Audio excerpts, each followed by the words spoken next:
Salam sejahtera, salam sehat untuk kita semua, untuk teman-teman sejawat di mana saja berada. Pada saat ini, dalam rangka workshop tata laksana klinis COVID-19, saya akan bawakan topik mengenai kesehatan jiwa, khususnya mengenai rehabilitasi mental pasca perawatan COVID-19. Berikut adalah pembahasan mengenai kesehatan jiwa. Antara lain, pembahasannya adalah mengenai COVID-19 dan gangguan mental atau jiwa, terutama pada mereka yang mengalami isolasi mandiri maupun pasca perawatan.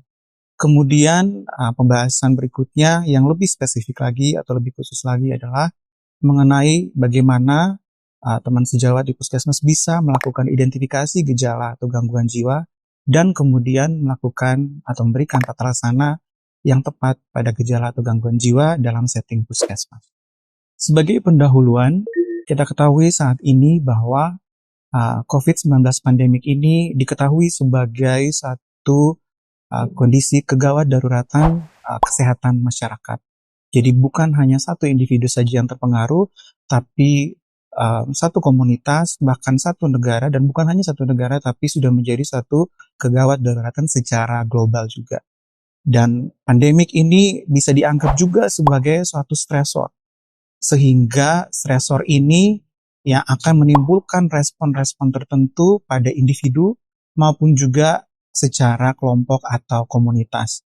Mengapa demikian? Karena stresor dari COVID-19 pandemik ini bisa menimbulkan banyak ketidakpastian, bisa menimbulkan banyak hambatan, terutama dalam rutinitas seseorang, dalam pekerjaannya, dalam pendidikannya, maupun dalam kehidupan rumah tangga.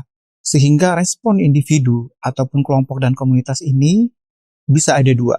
Yang pertama ini adalah respon resiliensi, dalam arti pada saat terpapar dengan stresor seperti stresor pandemi COVID-19 ini, mereka bisa atau mampu bertahan dan mampu untuk melewati pandemi COVID-19 ini dengan baik. Atau bisa respon sebaliknya, yaitu bisa muncul gejala fisik dan psikologis karena stresor pandemik ini. Kalau kita lihat lagi, khusus pada mereka yang sudah menjadi pasien COVID-19, tentunya kita ketahui prosedurnya adalah mereka harus menjalani isolasi. Dan juga pasca isolasi pasti akan ada transisi perubahan dalam kehidupannya mereka.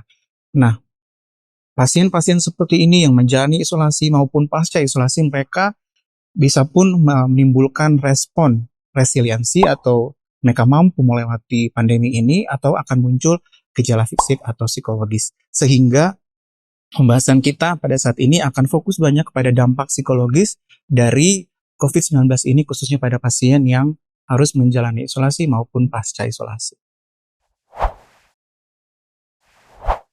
Sebelum kita masuk pada pembahasan utama, kita perlu tahu bahwa selain pandemi COVID-19 ini adalah suatu kondisi stresor, mereka yang terkena COVID-19 dan mereka yang harus menjalani isolasi itu sendiri bisa menimbulkan stresor tambahan. Isolasi itu sendiri, kalau kita lihat definisinya adalah terpisahnya orang yang terdiagnosis atau orang yang sakit dengan mereka yang tidak sakit.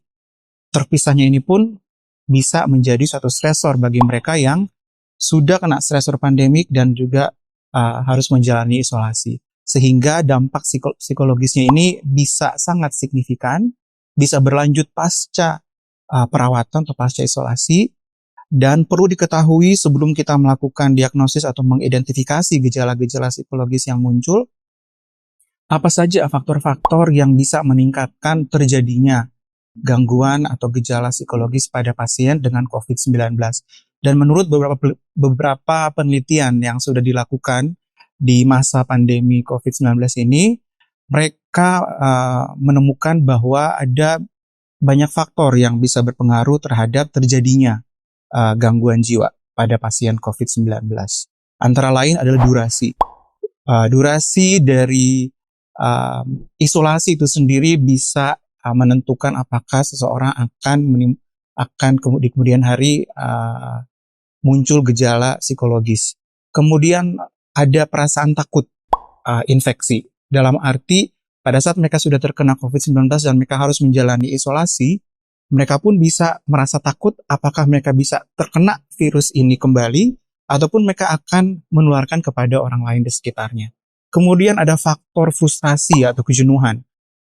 Dalam arti dalam kondisi mereka harus terbatas ruang lingkupnya dalam isolasi, maupun mereka harus terpisah dari keluarga atau orang-orang dekat mereka, ya ini pun bisa menimbulkan satu gangguan persediaan, dalam arti kebutuhan medis ataupun non medis yang kurang, itu bisa menimbulkan satu kecemasan kepada pasien-pasien COVID-19.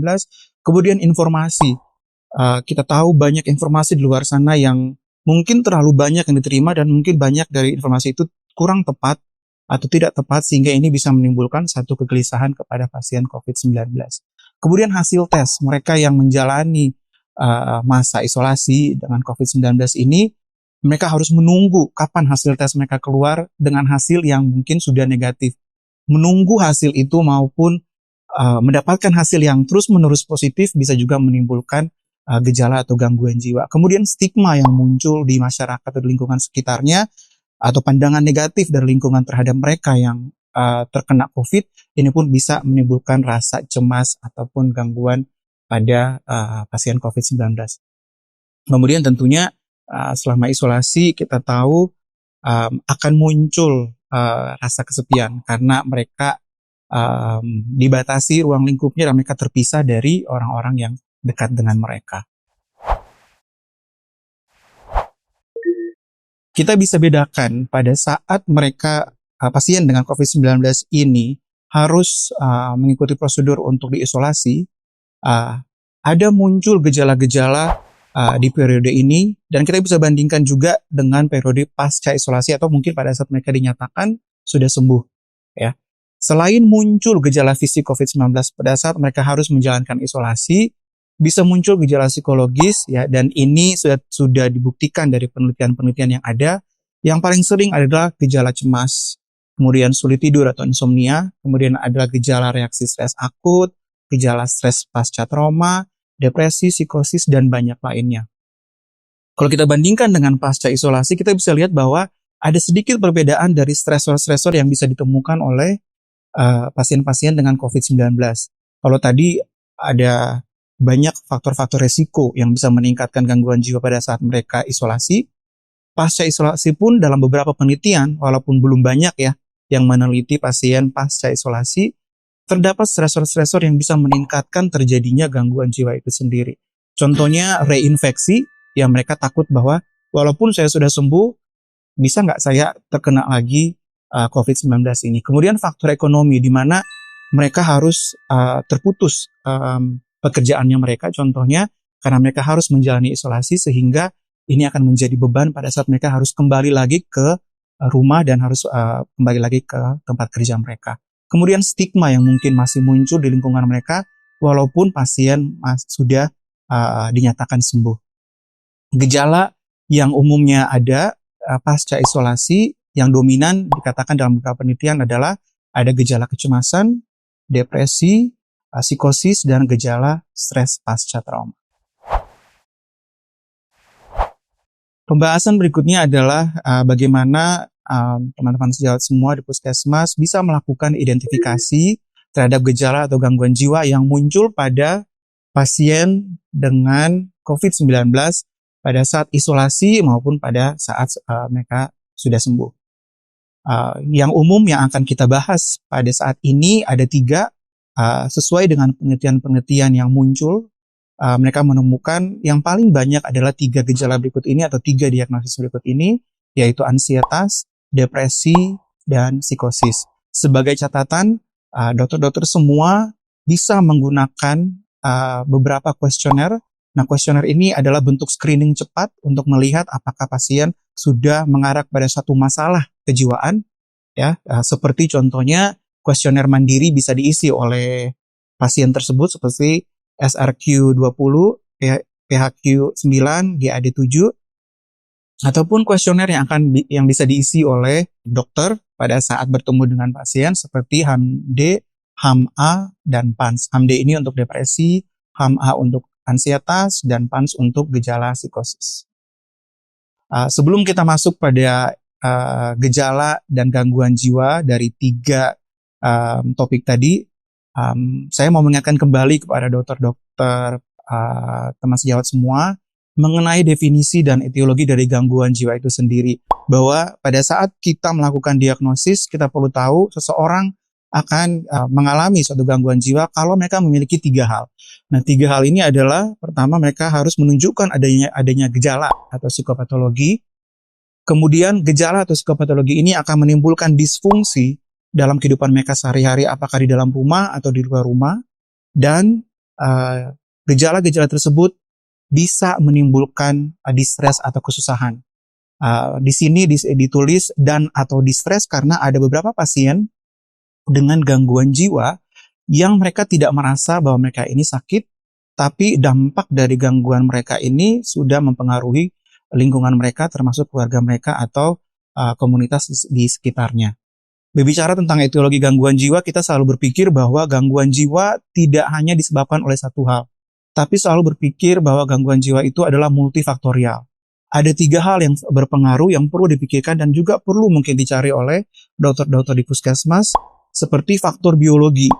Ya, dalam arti gangguan jiwa itu ada faktor biologi yang berpengaruh seperti faktor genetik, bisa juga neuroanatomi, ya, ada gangguan dalam struktur otak maupun fungsi otak, bisa ada ketidakseimbangan dalam neurotransmitter maupun faktor hormon.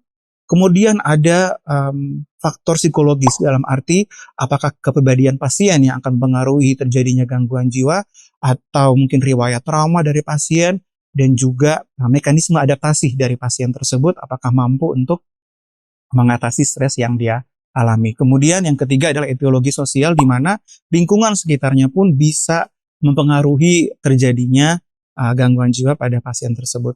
Sehingga etiologi ini perlu selalu dipertimbangkan dan dicari oleh dokter-dokter puskesmas, sehingga nanti pada saat memberikan tata laksana kita bisa sesuaikan dengan 3 etiologi ini. Sebelum masuk kepada diagnosis gangguan jiwa, saya mau mengingatkan kembali bahwa dalam melakukan pendekatan kepada pasien-pasien dengan gangguan jiwa, sangat penting untuk melakukan wawancara psikiatrik yang baik. Wawancara psikiatrik ini tentunya selalu dimulai dengan bagaimana kita membina raport. Dalam arti kita membangun kerjasama, membangun rasa percaya dari pasien dan keluarga kepada kita, pihak dokter, supaya komunikasi kita akan bisa lancar ke depannya. Dan jangan lupa juga di dalam melakukan pendekatan kepada pasien, kita selalu mengeksplorasi semua gejala-gejala maupun riwayat yang terjadi saat ini, riwayat penyakit dahulu. Kita juga perlu ketahui tentang keluarga dan lingkungan pasien, karena lingkungan pasien bisa menjadi stresor atau bisa menjadi dukungan kepada pasien dalam perbaikan atau pemulihannya. Kita masuk pada gejala yang pertama, yaitu ansietas, yang sering dilaporkan oleh penelitian-penelitian pada pasien COVID-19. Kita ketahui gejala ansietas bukan hanya satu gejala, tapi manifestasinya ada 3. Manifestasi yang pertama adalah ansietas dalam bentuk fisik. Ya, gejala-gejala fisik ansietas bisa berupa berkeringat, gemetar, jantung berdebar, nafas pendek, nadi dan tekanan darah naik, mulut kering, bisa gangguan gastrointestinal, dan lain-lainnya. Kemudian gejala ansietas berikutnya adalah gejala psikologis. Nah, ini contohnya pasiennya bisa mengeluh cemas dan takut yang berlebihan, mereka bisa mudah marah, mungkin mimpi buruk, dan mungkin ada masalah kognitif seperti mudah lupa dan juga sulit berkonsentrasi. Gejala manifestasi yang lain dari ansietas adalah gejala perilaku. Ada perilaku yang cenderung kompulsif, menghindar, atau mereka cenderung diam, atau justru banyak bergerak atau banyak bicara. Semua ini adalah manifestasi dari ansietas yang perlu dokter-dokter, teman sejawat puskesmas melakukan eksplorasi untuk melihat. Karena kalau gejala-gejala ini bisa ditemukan, akan lebih mudah nantinya untuk melakukan penggolongan diagnosis gangguan ansietas. Diagnosis ansietas itu sendiri kita tahu ada banyak, dan yang saya bahas di sini adalah diagnosis ansietas yang umumnya terjadi dan umumnya dilaporkan saat pandemi COVID-19 ini. Yang saya tampilkan di sini adalah perbedaan-perbedaan inti dari gangguan ansietas yang ada. Kalau kita bicara mulai dari fobia, berarti kita bicara bahwa orang dengan fobia ini mereka memiliki satu pencetus atau stresor yang sangat jelas yang mereka anggap berbahaya, sehingga akan ada kecemasan dan mereka akan melakukan perilaku menghindar dari stresor tersebut. Dan ini membuat mereka mengalami disfungsi dan juga mengalami kesusahan dalam kehidupan mereka sehari-hari. Kalau kita bicara tentang diagnosis berikutnya, yaitu gangguan panik. Khas dari gangguan panik itu harus ada minimal lebih dari satu serangan panik per bulan. Kalau kita ketahui serangan panik itu pada umumnya adalah gejala-gejala otonomik ya. Jantung berdebar, keringat dingin, rasanya sesak nafas, dan rasanya seperti mau mati. Ya, dan ini biasanya khas pada gangguan panik. Kemudian yang berikut adalah gangguan ansietas menyeluruh, di mana hampir setiap hari dalam beberapa bulan ataupun beberapa minggu bisa muncul kecemasan walaupun tanpa ada trigger yang nyata pada saat itu. Ya, dan biasanya yang membuat mereka cemas hampir setiap hari ini adalah mereka sering memikirkan hal-hal buruk yang mungkin terjadi di kemudian hari pada diri mereka atau keluarga mereka. Kemudian gangguan yang berikut adalah gangguan obsesif kompulsif. Kalau kita tahu obsesif kompulsif ini adalah di mana muncul ide atau pikiran yang tidak bisa mereka lawan, dan ide ini membuat mereka tidak bisa merasakan kesenangan, dan karena ada ide dalam pikiran mereka, muncullah tindakan yang kompulsif di mana mereka harus melakukan apa yang dipikirkan mereka itu supaya mereka bisa merasa lega. Jadi contohnya orang yang berpikir bahwa mereka harus terus-menerus cuci tangan supaya tidak terkena virus. Kalau mereka tidak cuci tangan, mereka akan merasa sangat gelisah, sehingga kompulsifnya mereka adalah mereka akan terus-menerus cuci tangan supaya ide dalam pikirannya mereka itu bisa mereka tenangkan. Kemudian ada gangguan somatisasi di mana cemasnya ini pasien akan mengeluhkan ada banyak keluhan fisik di badan mereka, tapi pada saat diperiksa secara fisik dan penunjang, semua hasilnya normal. Tapi muncul kecemasan terhadap gejala-gejala fisik di organ-organ yang berbeda di tubuh mereka. Kemudian hipokondriasis adalah kecemasan terhadap keluhan fisik yang mengarah pada satu gangguan medis yang berat. Contohnya mereka merasa sakit perut, dan yang terbayang dalam pikiran mereka adalah mereka bisa saja mengalami satu penyakit kanker. Dan ini mereka akan merasa cemas terus-menerus, dan mereka akan periksakan ke dokter, dan hasilnya secara fisik maupun penunjang akan menunjukkan pemeriksaan yang normal. Ini mengarah pada suatu gangguan hipokondriasis. Selain gangguan-gangguan ansietas tadi, ada juga gangguan ansietas yang terkait dengan stres. Dalam arti, stresor itu muncul, ya, sesuatu kejadian yang tidak nyaman. Setelah kejadian ini terjadi, akan muncul gejala-gejala pasca stresor itu muncul. Kita bisa bedakan di 3 diagnosis. Yang pertama adalah reaksi stres akut, di mana reaksi stres akut ini stresornya harus jelas dan stresor yang berat dan mengancam nyawa. Ya, contohnya mereka menyaksikan seseorang meninggal depan mereka, ataupun mereka terpapar dengan keluarga yang mungkin meninggal. Ini bisa menjadi stresor yang berat, ya, sehingga akan muncul gejala-gejala stres akut seperti flashback. Mereka akan memiliki suasana perasaan yang negatif.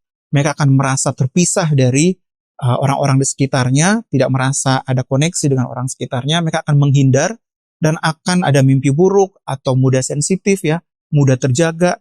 Dan ini biasanya terjadi segera setelah terpapar dengan stresor tersebut sampai 1 bulan.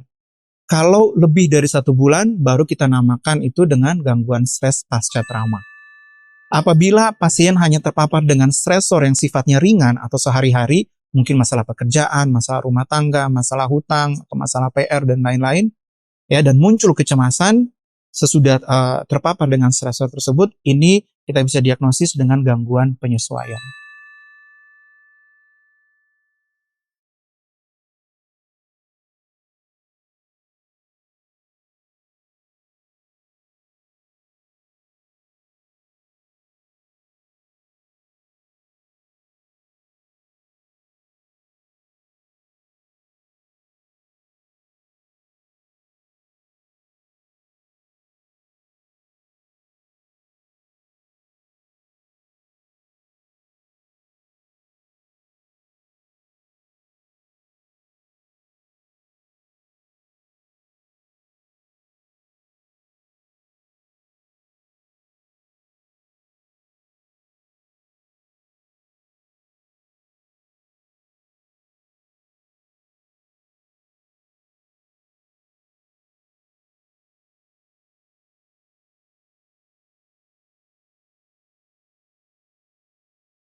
Kita masuk pada kelompok gejala berikutnya, yaitu depresi. Kita perlu ingat kembali bahwa depresi memiliki gejala mayor dan gejala minor. Gejala mayor adalah triase dari depresi itu sendiri. Kita tahu triase berarti ada 3 gejala depresi, yaitu yang pertama sedih atau murung hampir sepanjang waktu, ada hilang minat dan tidak bertenaga atau mudah lelah. Kemudian gejala minor, kita bisa lihat di sini ada beberapa, yaitu rasa tidak berguna, ya, merasa pesimis tentang kehidupannya, harga dirinya yang kurang, ada masalah tidur, masalah makan, ada ide bunuh diri, maupun konsentrasi atau perhatiannya yang berkurang. Kalau kita sudah bisa eksplorasi gejala mayor tersebut dan gejala minor pada pasien, kita kemudian bisa menggolongkannya pada tingkat keparahan dari depresi itu sendiri. Seperti depresi ringan, depresi sedang, dan depresi berat. Kita bisa lihat di sini sesuai dengan PPDGJ 3 ya yang saya ambil, berdasarkan gejala-gejala mayor dan minor, kita bisa golongkan apakah itu ringan, sedang, dan berat.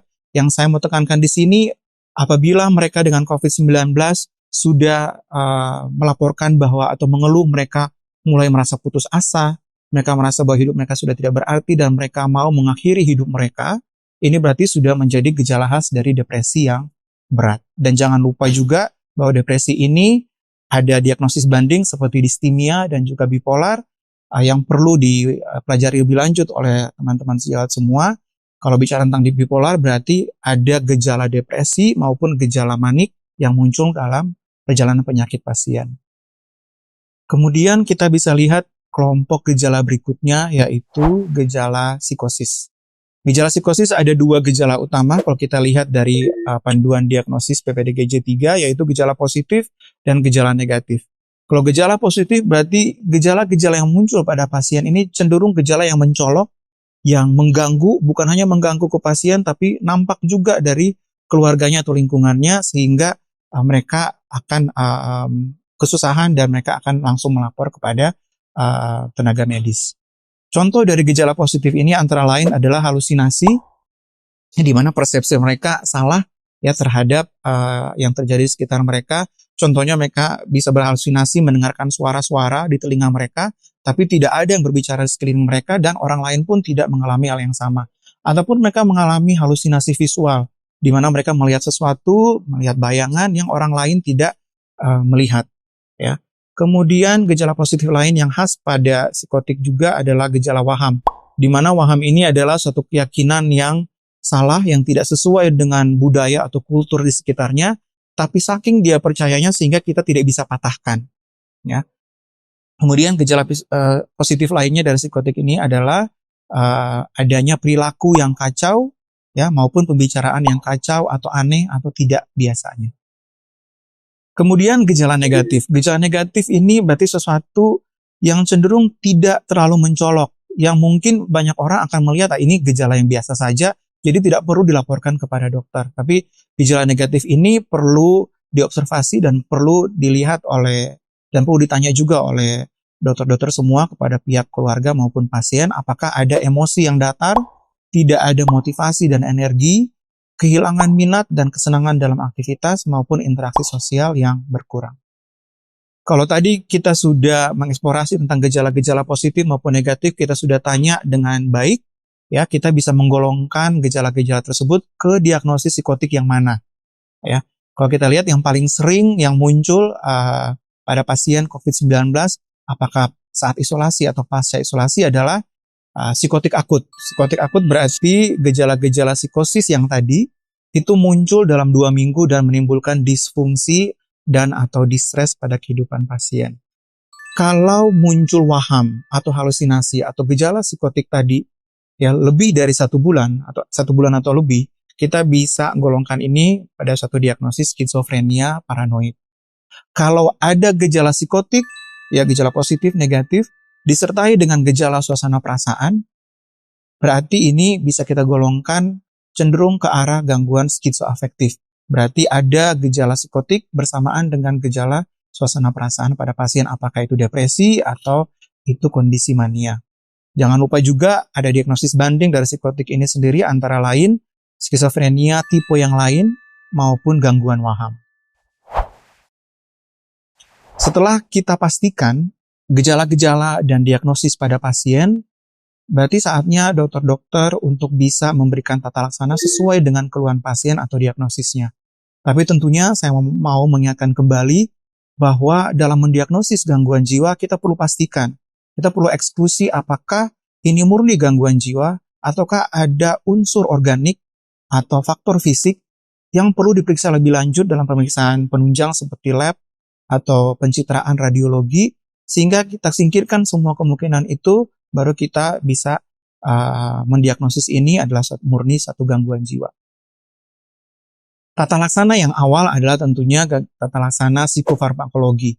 Ya, psikofarmakologi, kemudian nanti ada tata laksana psikososial dan juga ada tata laksana rujukan. Dalam arti apabila kondisi pasien ini memerlukan perawatan inap, kemudian tidak tersedia sumber daya yang memadai di puskesmas dokter-dokter semua, berarti mungkin bisa dirujuk ke rumah sakit atau ke spesialis terkait. Nah, kita bicara tentang intervensi tata laksana yang pertama, yaitu tentang psikofarmakologi, tapi sebelumnya secara prinsip kalau dokter-dokter menganggap bahwa pasien hanya mengalami gejala yang ringan sehingga tidak terlalu mempengaruhi fungsinya sehari-hari, maka bisa diberikan intervensi psikologis atau berupa psikoedukasi mungkin ataupun terapi dalam bentuk psikoterapi. Kalaupun sudah mengalami gejala yang sedang atau berat, kita bisa pertimbangkan untuk memberikan tata laksana obat dan juga psikoterapi. Intervensi yang pertama adalah intervensi psikofarmakologi. Kita ingat kembali tentang prinsip pada pemberian obat, yaitu kita perlu memilih obat yang tepat sesuai dengan keluhan pasien. Kita perlu memberikan dosis yang tepat juga, ya, tidak kurang, tidak berlebih. Kita berikan dalam durasi yang tepat, ya. Kita perhatikan efektivitas obat yang mencakup efikasi atau tujuan dari kenapa kita berikan obat ini dan juga efek sampingnya. Hindari kombinasi obat dari kelas yang sama untuk mengurangi juga terjadinya efek samping pada pasien. Kelompok obat pertama yang saya bahas di sini adalah antipsikotik. Yang kita tahu indikasinya adalah untuk gangguan jiwa yang memiliki gejala psikotik. Contohnya skizofrenia, bipolar dengan ciri psikotik, dan depresi berat dengan ciri psikotik. Antipsikotik ini pun kita bisa berikan pada gangguan organik seperti delirium. Antipsikotik bisa menjadi lini utama, terapi utama pada gangguan bipolar, dan bisa menjadi terapi tambahan pada kondisi gangguan depresi. Berikut adalah nama-nama dari antipsikotik yang mudah-mudahan ada di puskesmas dokter-dokter semua. Ini saya tampilkan penggolongannya berdasarkan APG 1 atau antipsikotik generasi 1 dan antipsikotik generasi 2. Kalau bicara tentang antipsikotik generasi 1, berarti tujuan utama dari APG 1 ini adalah untuk menangani gejala positif. Kalau APG 2, generasi 2 berarti untuk mereka dengan gejala positif dan gejala negatif yang dominan. Jangan lupa juga profil efek samping ya dari antipsikotik ini, yang umumnya kalau dokter-dokter memberikan APG 1, berarti harus waspada dan perlu diedukasi juga kepada pasien dan keluarga tentang efek samping ekstrapiramidal atau gangguan neurologis, gangguan pergerakan. Antara lain ada akasia, distonia akut, parkinsonisme, dan tardif dyskinesia. Kalau dokter-dokter memberikan APG 2 atau generasi 2, cenderung efek samping yang banyak adalah obesitas dan metabolic syndrome. Sehingga hal-hal ini perlu kita sampaikan kepada pasien untuk mereka waspada dan pastikan juga dokter-dokter mampu untuk menangani efek samping ini kalau ini terjadi supaya pasien dan keluarga bisa merasa tenang. Kelompok obat berikutnya adalah antidepresan. Kalau kita lihat di sini ada beberapa golongan yang ada, mudah-mudahan juga tersedia di puskesmas dokter-dokter masing-masing. Yang umum biasanya ada adalah sertralin, fluoxetine, dan amitriptilin. Ya, SSRI banyak dijumpai, yang bentuknya juga lama ya, yang obatnya sudah cukup lama, termasuk adalah trisiklik atau amitriptilin. Dan tentunya kita bisa berikan sesuai dengan dosis anjuran per hari yang tertera di layar berikut ini. Jangan lupa juga profil efek samping dari antidepresan yang umum biasanya dilaporkan oleh pasien adalah masalah gastrointestinal. Mereka akan merasa mual, muntah, konstipasi atau diare. Sehingga ini pun perlu diedukasi kepada pasien-pasien yang akan diberikan antidepresan. Kemudian yang lebih jarang lagi adalah efek samping hipotensi, gangguan jantung, maupun gejala psikis yang lain seperti maniakal, gelisah, dan delirium. Kelompok obat berikutnya adalah anti-ansietas. Kalau kita ketahui, anti-ansietas ini diberikan terindikasi untuk kecemasan yang sifatnya akut. Sehingga untuk jangka panjang tidak dianjurkan untuk diberikan golongan benzodiazepin dari kelompok anti-ansietas ini. Justru yang kita bisa berikan pada mereka yang cemas atau mengalami atau diberikan diagnosis kecemasan ini, kita bisa berikan dalam jangka panjang, yaitu obat antidepresan yang sudah saya bahas sebelumnya.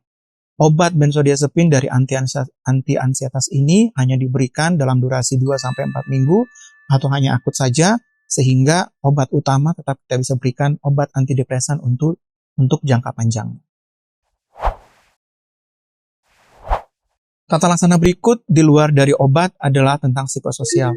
Yang saya akan bahas di sini adalah bagaimana dokter-dokter di puskesmas dan di lingkungannya bisa memberikan intervensi psikososial bukan hanya kepada pasien tapi kepada keluarga maupun kepada komunitasnya, khususnya terkait COVID-19, terkait pasien yang menjalani isolasi dan pasca isolasi. Ada dua hal yang akan saya bahas di sini, yaitu psikoedukasi dan dukungan psikososial yang bisa kita berikan, dan juga bagaimana melakukan psikoterapi suportif yang bisa diberikan oleh dokter umum pada saat berada di puskesmas di depan pasien. Bicara mengenai psikoedukasi dan dukungan sosial, kita bisa bagi ini pada tiga kelompok, yaitu kelompok pasien COVID-19 pada saat isolasi maupun pasca isolasi, kemudian pada kelompok keluarga, kemudian pada komunitas atau lingkungannya. Kalau kita lihat yang pertama kepada pasien, kita perlu ketahui pada saat pasien harus menjalani isolasi setelah didiagnosis dengan COVID-19, tentunya akan banyak adaptasi yang harus dia lakukan, ya, sehingga yang bisa diberikan oleh kita dokter-dokter kepada pasien tersebut adalah informasi tentang cara melakukan isolasi mandiri. Kita juga bisa memberikan informasi mengenai layanan psikologis yang mungkin tersedia di sekitar tempat tinggal pasien atau tempat dia menjalani isolasi dalam bentuk media sosial maupun online counseling.